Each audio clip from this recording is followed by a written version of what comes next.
আমাদের কি ওনাদের চোখে লাগে না? আমরা দেশ স্বাধীন করছি, আমাদের ভাইদের রক্তের বিনিময়ে দেশ স্বাধীন হয়েছে, তাদের রক্ত এখনো শুকিয়ে যায় নাই। আমরা তাদের সাথে বিশ্বাসঘাতকতা করতে পারবো না। তার উপর দিয়ে ওনারা সেইভাবে কিভাবে সাহস করে এটা কথা বলার জন্য? কিভাবে আবার আওয়ামী লীগ সরকারের কথা বলে? আওয়ামী লীগ সরকারের কথা কেন হবে? কোর্টে হবে না, শুধু বিচারের কথা হবে। আওয়ামী লীগ সরকারের ফাঁসি চাই, ফাঁসি হবে। তাছাড়া যারা হত্যাকাণ্ডের সাথে ছিল তাদের সবার ফাঁসি চাই, আমরা ফাঁসির কথা হবে। কেউ যদি মনে করে এই বাংলায় আবার নতুন করে আওয়ামী লীগের পুনর্বাসন হবে, খুনিদের ঠাঁই হবে, বিভিন্ন সেক্টরে তাদের আস্তানা হবে, আমরা স্পষ্ট বলে দিতে চাই, কোন দল কোন মত কি করবে জানি না, কিন্তু যারা বন্দুকের নলের সামনে দাঁড়িয়েছিলাম, যারা জীবনকে মৃত্যুর জন্য শপথ হিসাবে দিয়ে দিয়েছিলাম, সেই উৎসর্গিত জীবন আর আমরা কোনোভাবে সঞ্চিত রাখতে চাই না। আমরা আবার প্রয়োজনে একবার নয় 100 বার আবু সাইদ হয়ে বন্দুকের নলের সামনে দাঁড়াবো। আপনারা অনবিলম্বে এই সন্ত্রাসী সংগঠন বাংলাদেশ ছাত্রলীগকে সন্ত্রাসী সংগঠন হিসেবে চিহ্নিত করে অনবিলম্বে নিষিদ্ধ ঘোষণা করুন। খুনি হাসিনা 5ই আগস্ট পলায়ন করলেও তার দোসররা এখনো বাংলাদেশের প্রত্যেকটি জায়গায় একটা ফ্যাসিস্ট কাঠামো এবং ফ্যাসিস্ট আবরণ তৈরি করার চেষ্টা চালাচ্ছে। সংগ্রামী বন্ধুগণ, আমরা খুব উদ্বেগের সাথে লক্ষ্য করেছি শাহজালাল বিজ্ঞান ও প্রযুক্তি বিশ্ববিদ্যালয়ের শিক্ষার্থী সাবেক শাস্ত্রিয়ান বলতে আমাদের লজ্জা করে, সেই উর্মি আমাদের আবু সাইদকে সন্ত্রাসী বলার দুঃসাহস দেখিয়েছে। আজকের এই কর্মসূচি থেকে আমরা সেই উর্মির এবং সেই আওয়ামী লীগের দোসরের দৃষ্টান্তমূলক শাস্তি দাবি করছে।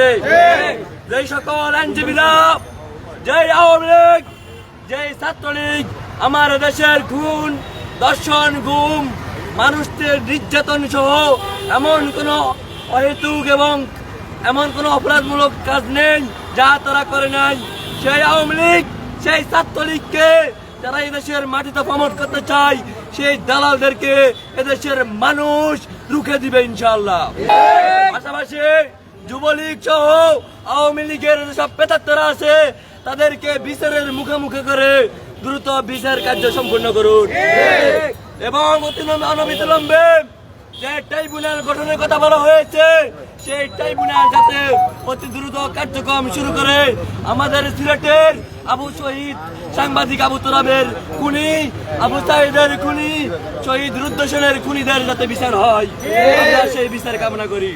পাশাপাশি বলতে চাই, আজকে আমরা দেখছি শুধুমাত্র বাংলাদেশ থেকে নয়, ইন্ডিয়া থেকে বসে ভারতের বিজেপি নেতারা, উগ্র হিন্দুত্ববাদী নেতারা বাংলাদেশ বিরোধী সেন্টিমেন্ট তৈরি করছে। আমরা স্পষ্ট করে বলে দিতে চাই, এদেশের 18 কোটি মানুষ সবাই দেশপ্রেমিক, দেশের জন্য প্রয়োজনে আবারও যুদ্ধ করতে রাজি আছে।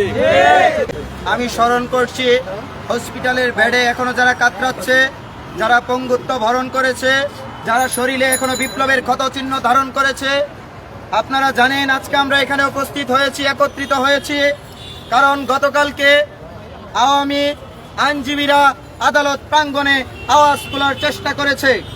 আপনারা জানেন এখনো আমাদের সেক্টরে, বিচার বিভাগের সেক্টরে আওয়ামী প্রেতাত্মা বিচারকরা এখনো অধিষ্ঠিত আছে।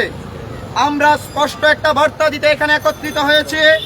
এখনো বিপ্লবের 2 মাস পার হয় নাই, এখনো রাজপথগুলোতে রক্তের কাঁচা গ্রান, এখনো আমার ভাইদের শরীরে বিপ্লবের ক্ষত চিহ্ন, এখনো আমার ভাইয়ের শহীদদের কবরের উপরে নতুন দুর্বাঘাস।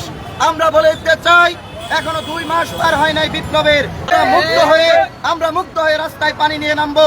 আমরা তবে এই বাংলায় কোনোভাবেই, কোনো কারণেই, কোনো শর্তেই, কোনোভাবেই আমরা আওয়ামী লীগের পুনর্বাসন হতে দিব না।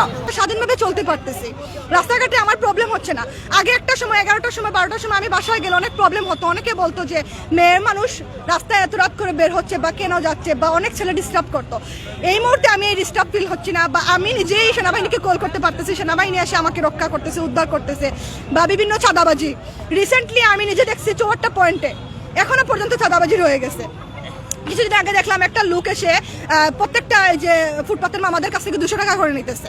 তাও এটা আমার একজন লোক ভিডিও করছে, গোপনে ভিডিও করে নিয়ে আমাকে বলছে। তো আমি এসে মামাদের বললাম, মামারা কিন্তু এখনো বই আতঙ্কে আছে, ওরা কিন্তু লুকিয়ে চিপা চিপা দেখে এখনো চাঁদাবাজি করতেছে।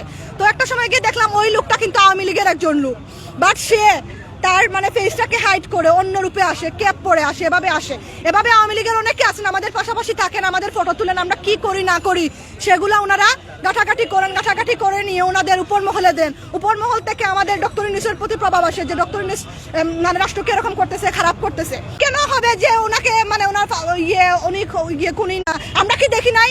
বাঙালি কি দেখে নাই? পুরো বিশ্ব কি দেখে নাই? জাতিসংঘ পর্যায়ে চলে গেছে, উনি খুন করেছে, উনার লোকেরা খুন করেছে আমাদের ভাইদের। তাহলে এটা কিভাবে হয়? এখানে ওনারা দুই একজন বললেই কি হবে? এটা কি মগের মূল্যক নাকি? নির্লজ্জের মতো কিভাবে ওনারা হাইকোর্টে উঠে আর জয় বাংলা স্লোগান দেয়? এটা করা যাবে না।